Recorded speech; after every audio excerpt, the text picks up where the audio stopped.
foundation of Satanism is built upon the self and carrying out the devil's work. Hail Satan! Hail Satan!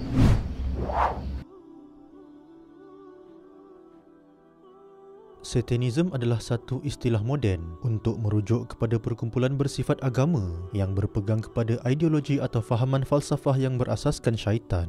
Terminologi Satanism mungkin suatu istilah yang mengelirukan kerana umumnya pengikut fahaman Satanism bukanlah daripada kalangan golongan yang benar-benar mempercayai kewujudan syaitan dan menyembahnya. Sebaliknya, majoriti daripada mereka adalah golongan etis berfahaman sekular yang sekadar menggunakan terminologi dan perlambangan syaitan untuk tujuan provokasi dan ejekan kepada orang beragama. Hal ini kerana syaitan terkenal dalam agama-agama Ibrahimiyah seperti Islam, Kristian dan Yahudi sebagai satu makhluk angkuh dan biadab yang berani sehingga untuk menentang Tuhan. Oleh yang demikian, syaitan telah dijadikan sebagai contoh ikutan bagi mereka untuk menentang golongan beragama yang dianggap oleh mereka cuba mengongkong kebebasan manusia dengan prinsip-prinsip moral. Salah seorang pengasas kepada gerakan ajaran Satanism adalah seorang lelaki etis yang bernama Anton Szandor LaVey, yang mana dia telah membangunkan sebuah gereja dengan nama Church of Satan pada tahun 1966 di San Francisco. LaVey yang dianggap sebagai bapa kepada ajaran Satanism ini kemudiannya telah menerbitkan pula sebuah buku pada tahun 1969 yang berjudul The Satanic Bible. Buku ini adalah sebuah naskah yang berisi esei-esei tulisan LaVey yang menjelaskan beberapa perkara asas berkaitan dengan ajaran Satanism yang telah diperkenalkan olehnya. Setelah LaVey meninggal dunia pada tahun 1997, telah berlaku pergeseran dalaman dalam institusi Church of Satan yang diasaskan LaVey, di mana timbulnya perebutan kuasa bagi menguasai Church of Satan antara anak LaVey, Carla dengan teman wanita LaVey iaitu Blanche Barton. Krisis perbuatan kuasa ini akhirnya menyaksikan anak perempuan LaVey yakni Carla kemudiannya membawa haluan sendiri dengan meninggalkan organisasi Church of Satan dan menubuhkan pula First Satanic Church yang didakwa membawa ajaran Satanism asal seperti yang dibawa oleh bapanya. Selain Church of Satan dan First Satanic Church, satu lagi kumpulan ajaran Satanism yang terkenal adalah organisasi The Satanic Temple yang diasaskan pada tahun 2012 oleh dua orang lelaki iaitu Lucian Graves dan Malcolm Jarry di Massachusetts, Amerika Syarikat.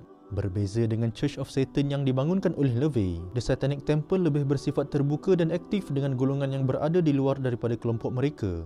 Mereka misalnya terlibat dalam melakukan kempen-kempen awam untuk mempromosikan agenda-agenda humanism sekular. Salah satu tindakan mereka yang mendapat liputan media adalah protes mereka terhadap pembinaan tugu The Ten Commandments atau 10 perintah di halaman bangunan Arkansas State Capitol, Arkansas, Amerika Syarikat. Mereka telah melakukan protes dengan cara mempelawa sumbangan patung gangsa Baphomet iaitu karakter yang disinonimkan dengan syaitan kepada kerajaan negeri Arkansas sebagai satu bentuk sendaan dan mesej penentangan kepada pembinaan tugu 10 perintah. Faktor utama kepada kemunculan gerakan Satanism ini adalah bertitik tolak daripada rasa kebencian terhadap agama dan Tuhan. Agama dan Tuhan yang dianggap sebagai mengongkong nafsu liar golongan etis ini lantas kemudiannya dimusuhi dengan cara dipersendakan melalui penciptaan agama-agama baru yang bersifat parodi dan menghina.